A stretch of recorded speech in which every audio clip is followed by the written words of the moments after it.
મિત્રો આજે આપણે વિડીયોમાં જોઈશું કે ડાયાબિટીસના દર્દીએ કેરી ખાવામાં એવું શું ધ્યાન રાખવું કે જેના કારણે કેરી ખાવા છતાં પણ આપણું બ્લડ શુગર કંટ્રોલ રહી શકે.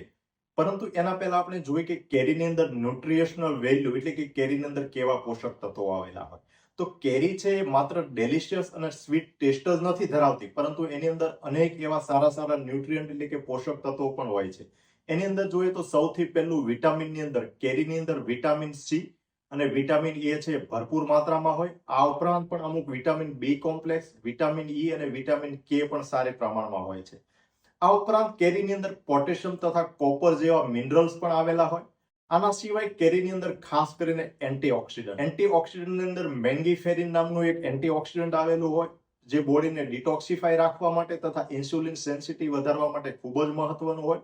આ ઉપરાંત બીટા કેરોટીન નામનું એન્ટીઓક્સિડન્ટ પણ હોય, જે આપણી આઈ એટલે કે આંખની હેલ્થ માટે પણ ખૂબ જ મહત્વનું હોય.